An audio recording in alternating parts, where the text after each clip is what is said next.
ராணிப்பேட்டை மாவட்டம் நெமிலி அருகே பிளாஸ்டிக் பொருட்கள் தரம் பிரிக்கும் குடோனில் ஏற்பட்ட பயங்கர தீ விபத்தால் அங்கு பரபரப்பு நிலவி வருகிறது. அண்மை தகவலாக பார்த்துக் கொண்டிருக்கிறோம். கூடுதல் விவரங்களை எமது செய்தியாளர் கிரண் வழங்க கேட்கலாம்.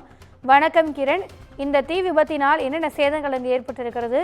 உயிர் சேதம் ஏதேனும் ஏற்பட்டிருக்கிறதா? கூடுதல் விவரங்கள். வணக்கம் திவ்யா. ராணிப்பேட்டை மாவட்டம் நெமிலி அருகே பெரும் தீ விபத்தானது நடைபெற்றது. அங்குள்ள பெருவளையம் கிராமத்தில் பிளாஸ்டிக் பொருட்களை சேகரித்து மறுசுழற்சி செய்வதற்காக தரம் பிரிக்கும் தனியார் குடோன் செயல்பட்டு வருகிறது.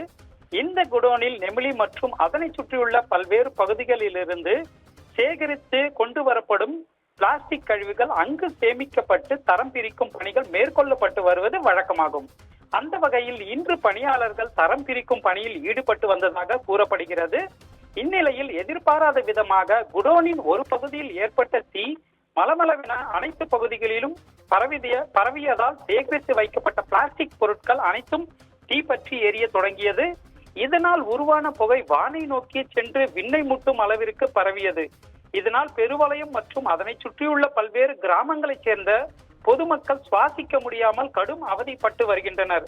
மேலும் இந்த தீ விபத்து குறித்து தகவல் அறிந்து ராணிப்பேட்டை தீயணைப்பு துறையினர் சம்பவ இடத்திற்கு விரைந்து வந்து தீயை அணைக்கும் பணியில் தற்போது ஈடுபட்டு வருகின்றனர். மேலும் அங்கு பணியில் இருந்த பணியாளர்கள் உடனடியாக அங்கிருந்து தீ விபத்து ஏற்பட்டவுடன் வெளியேறியதால் பெரும் அசம்பாவிதம் தவிர்க்கப்பட்டது என்றே கூறலாம்.